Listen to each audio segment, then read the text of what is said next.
umat yang jumlahnya terbesar, terbanyak, bahkan konon menurut catatan sampai 90%, tapi dipermainkan oleh mereka kelompok-kelompok kecil ini.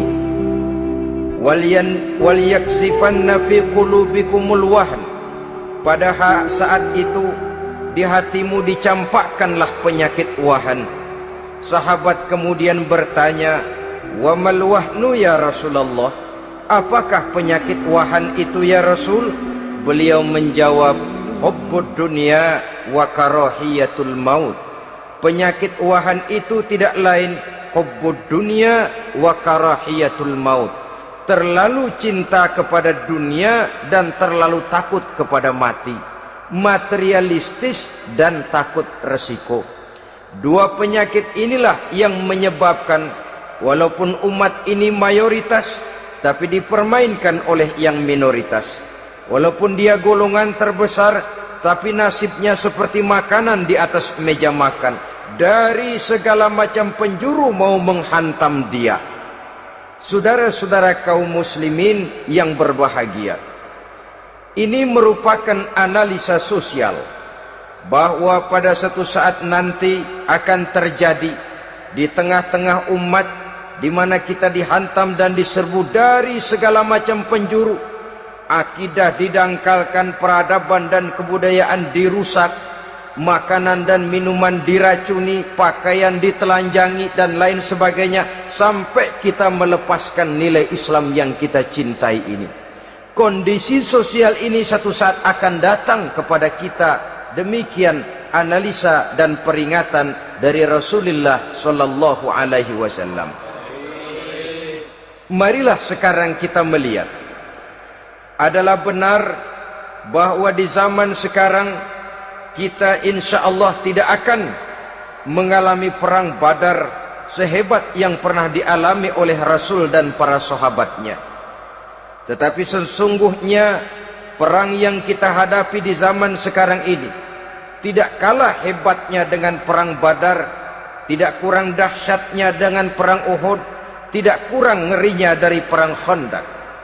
Hanya saja yang kita hadapi sekarang ini bukan ujung pedang, bukan ujung tombak, bukan ujung panah. Yang kita hadapi sekarang ini adalah perang akidah, perang ideologi, perang mempertahankan keyakinan. Yang kalau kita kalah sekarang, kita memang masih beragama. Tetapi anak kita, cucu kita, generasi yang akan hidup 5, 10, 20, 30 tahun yang akan datang, wallahu a'lam bissawab. Islam, saudara-saudaraku, tidak mungkin hilang dari dunia. Tetapi tidak mustahil Islam gulung tikar dari desa kita. Tidak mustahil Islam gulung tikar dari kampung dan kota kita, jikalau kita tidak menjaganya, jikalau kita tidak memeliharanya, bahkan jikalau kita tidak mewariskannya kepada anak-anak kita, generasi yang akan datang. Marilah kita mengingat sejenak bagaimana Islam di Spanyol yang pernah jaya, pernah mewarnai daratan Eropa, dan yang sekarang hanya sekedar tinggal ceritanya saja. Ini pernah diperingatkan oleh Rasul dalam satu hadis, "Sayati ala ummati zamanun la yabqal Islam illa ismun wala minal Qur'an illa rasmun." Akan datang satu masa di tengah umatku di mana pada masa itu Islam ada tapi hanya tinggal sekedar namanya saja, dan Quran pun ada tapi cuma sekedar tinggal tulisannya saja. Apabila kita tidak mewariskan ini kepada generasi yang akan datang, maka serbuan-serbuan dari berbagai macam penjuru dari hari ke hari semakin kita rasakan kehebatannya. Tidak mustahil sejarah Spanyol akan terjadi di desa kita, akan terjadi di kampung kita, akan terjadi di kota kita. Orang Spanyol, kalau mereka cerita kepada anaknya, mereka akan cerita, "Nak, di sini dulu ada masjid." "Kapan, Pak?" Dulu bener dah. Banyak orang Islam kalau hari Jumat pada sembahyang, "Kapan itu, Pak?" Dulu sekali. Sekarang cuma sekedar tinggal ceritanya saja. Bukankah sesuatu yang sangat tidak mustahil apabila kita tidak menjaga dan mewariskan Islam ini kepada generasi yang akan datang, maka serbuan-serbuan akan membawakan hasil yang diinginkan oleh para penyerbu itu tadi. Kita sudah menjadi umat yang mayoritas, tetapi umat yang mayoritas ini menurut Rasul dikepung sedemikian rupa, akidahnya didangkalkan, peradaban dan kebudayaannya ditekan sedemikian rupa, kehidupan sosialnya dibuat individualis, kemudian dari segi pergaulan, pakaian, makanan, minuman dan sebagainya diracuni, sampai dia tidak lagi berpegang teguh kepada agamanya.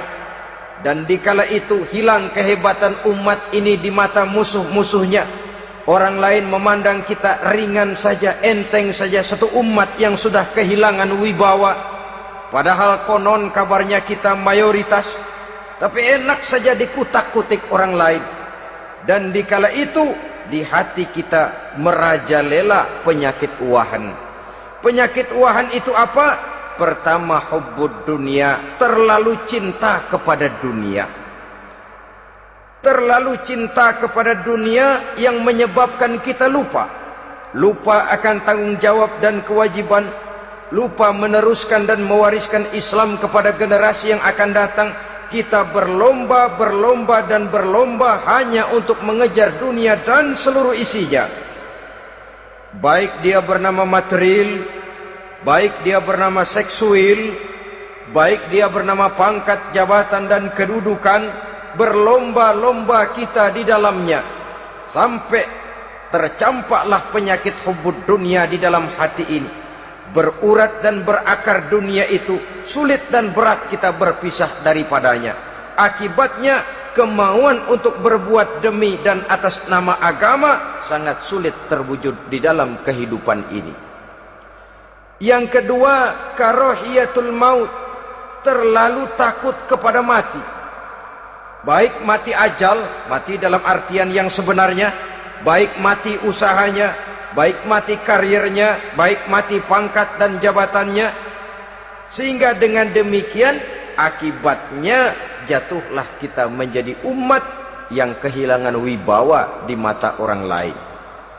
Saudara-saudara kaum muslimin rahimakumullah, saya katakan tadi, perang yang kita hadapi di zaman sekarang adalah perang akidah. Perang menghadapi peradaban dan kebudayaan yang menghancurkan moral daripada anak-anak kita. Perang menghadapi banjirnya maksiat dan munkarat. Yang di tengah-tengah itu, di samping berkewajiban menjaga diri dan keluarga, kita pun juga berkewajiban menjaga anak-anak kita, generasi yang akan datang, mengarahkan dan mendidik mereka sesuai dengan yang dikehendaki oleh Allah Subhanahu wa ta'ala.